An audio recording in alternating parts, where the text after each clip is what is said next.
ठाणे महानगरपालिकेच्या सार्वत्रिक निवडणुकीनंतर शिवसेनेचे मुख्य नेते उपमुख्यमंत्री एकनाथ शिंदे यांच्या आदेशाने माजी महापौर अशोक वैती, ज्येष्ठ नगरसेवक मनोज शिंदे, माजी नगरसेवक राजेंद्र साप्ते यांच्या पुढाकाराने आजपासून जनसंवादाला पुन्हा एकदा सुरुवात झालेली आहे.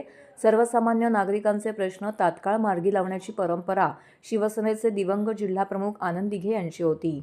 त्याच तालमीत घडलेल्या अशोक वैती, राजेंद्र साप्ते यांनी देखील ही परंपरा कायम राखत या जनसंवादाला सुरुवात केलेली आहे. सर्वसामान्य ठाणेकरांचे प्रश्न सोडवण्यासाठी माजी महापौर अशोक वैती, नगरसेवक मनोज शिंदे यांनी यापूर्वी जनसंवाद सुरू केला होता. त्यांच्या या जनसंवादाला नागरिकांनी देखील उत्स्फूर्त प्रतिसाद दिला आहे. अनेक नागरिकांच्या या जनसंवादात मोठ्या प्रमाणामध्ये समस्या सुटल्या आहेत. मधल्या काळात ठाणे महानगरपालिकेची सार्वत्रिक निवडणूक लागल्याने शिवसेनेचा जनसंवाद होऊ शकला नाही. मात्र आता निवडणुकीचा निकाल काय लागला आहे याकडे लक्ष न देता शिवसेना शिलेदारांनी जनतेसाठी पुन्हा एकदा हा जनसंवाद सर्वसामान्य नागरिकांच्या मागणीवरूनच सुरू केला आहे. आजच्या या जनसंवादाला शिवसेना ज्येष्ठ नेत्या अनिता बिर्जे, माजी महापौर अशोक वैती, नगरसेवक ठाणे लोकसभा संपर्क प्रमुख मनोज शिंदे, माजी नगरसेवक राजेंद्र साप्ते, शिवसेना गटनेते पवन कदम, पांडुरंग पाटील, माजी नगरसेवक जनार्दन खेतले यांच्यासह ॲडव्होकेट प्रियांका शिंगारे, रतन अवसरमूल अनेक मान्यवर पदाधिकारी येथे उपस्थित होते. इलेक्शन कालावधीनंतर थोडासा विश्रांती घेतल्यानंतर पुन्हा जनता दरबार सुरू झालेला आहे. ह्यामध्ये नागरिकांच्या बऱ्याचशा तक्रारी असतात. टॅक्स संदर्भात असतील, पाण्याच्या संदर्भात असतील, किंवा मग SRAच्या संदर्भात असतात तक्रारी, किंवा मग काही छोट्या मोठ्या नगरपालिकेच्या माध्यमातून काही विभागातल्या नागरिक सुविधा असतील, ह्या देखील तक्रारी येत असतात.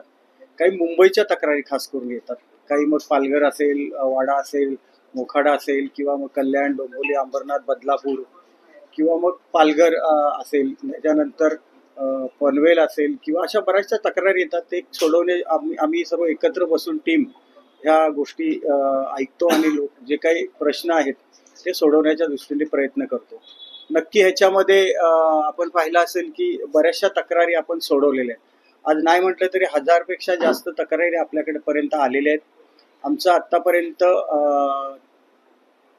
93 जनता दरबार झालेले आहेत. अजून एक 7-8 बाकी आहेत आणि 100व्या जनता दरबाराला शिंदे साहेब उपस्थित राहणार आहेत. आपण गटनेते आज या ठिकाणी पवन कदम आहेत. त्यांच्या माध्यमातून देखील महापालिकेचे काही कामं असतील ती त्यांना तशा प्रकारच्या विनंती केली जाईल. सूचना आम्ही करू शकत नाही, एवढे मोठे नाही आम्ही. विनंती करू आम्ही आणि ते तक्रारी जरूर सोडवतील.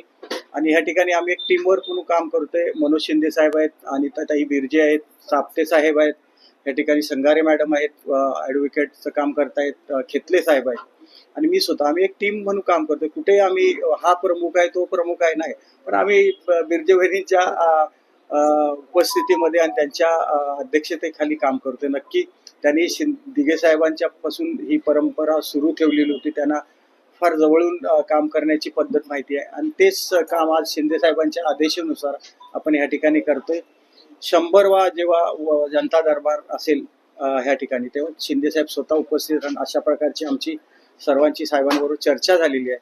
नक्की नागरिकांचे प्रश्न आज पाहिला असेल, पहिला दिवस आहे तरी पण बऱ्याचशा तक्रारी या ठिकाणी आलेल्या आहेत. बऱ्याचशा तक्रारी आज आम्ही सर्वांनी मिळून सोडवण्याचा प्रयत्न केलेला आहे. भविष्यामध्ये नागरिकांना एकच विनंती आहे, ज्या काही तक्रारी असतील कुठल्याही असतील त्या सोडवण्याच्या दृष्टीने धर्मवीर आनंद दिघे साहेब यांच्या आश्रमात आल्यानंतर सर्व ज्या तक्रारी आहेत शिंदे साहेबांच्या माध्यमातून सुटतील, अशा प्रकारची सर्वांना आमची सांगणं आहे. आणि आपल्या जे काही तक्रारी असतील त्या इथे येऊन आपल्या मांडल्या तर नक्की त्याच्यापासून एक चांगला आपण जाताना समाधानी व्हाल अशा प्रकारचं काम आमच्याकडून होईल.